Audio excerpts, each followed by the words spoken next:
ಮುಸ್ಲಿಮರ ಉದ್ಧಾರಕ್ಕೆ ಸಂವಿಧಾನ ಬದಲಾಗಬೇಕಾ? ಹೀಗೊಂದು ಪ್ರಶ್ನೆ ಡಿಸಿಎಂ ಡಿಕೆ ಶಿವಕುಮಾರ್ ಹೇಳಿಕೆಗೆ ತೀವ್ರ ವಿವಾದವನ್ನ ಸೃಷ್ಟಿ ಮಾಡಿತು. ಇದರ ಬೆನ್ನಲ್ಲೇ ಸಂವಿಧಾನ ಬದಲಾಗೋ ಕಾಲ ಬರುತ್ತೆ ಅಂತ ಕೂಡ ಡಿಕೆ ಹೇಳಿಕೆ ಕೊಟ್ಟಿದ್ರು.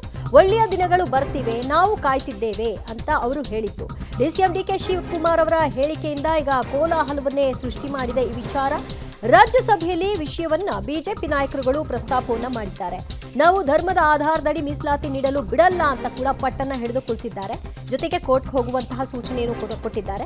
ಡಿಕೆಶಿ ರಾಜೀನಾಮೆಗೆ ಬಿಜೆಪಿ ನಾಯಕರು ಈಗ ಬಿಗಿ ಪಟ್ಟನ್ನ ಹಿಡಿದು ಕುಳಿತಿದ್ದಾರೆ. ಸಂವಿಧಾನ ಬದಲಾವಣೆ ವಿಷಯವಾಗಿ ಡಿಕೆ ಶಿವಕುಮಾರ್ ಅವರು ಹೇಳಿಕೆ ಕೊಟ್ಟಿದ್ದಾರೆ.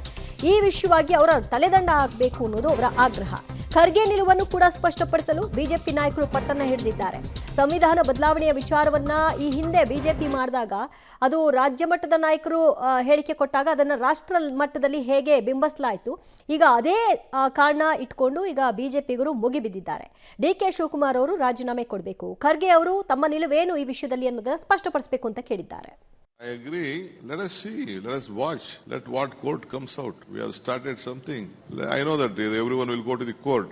Let us wait for some good day. Good day will come. Lot of changes are there. Constitutions will be changing. There are judgments which alters the constitution also. Yes, I agree.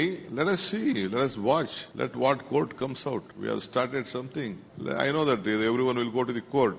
Let us wait for some good day. Good day will come. Lot of changes are there. Constitutions will be changing. There are judgments which alters. Constitution will be changing ಅಂದ್ರೆ ಸಂವಿಧಾನ ಬದಲಾವಣೆ ಆಗುತ್ತೆ ಅನ್ನೋದೇ ಆ ಮಾತಿನ ಅರ್ಥ. ನಾನು ಹೇಳಿಲ್ಲ ಅಂತ ಡಿಕೆ ಶಿವಕುಮಾರ್ ಅವರು ಹೇಳ್ತಿದ್ದಾರೆ.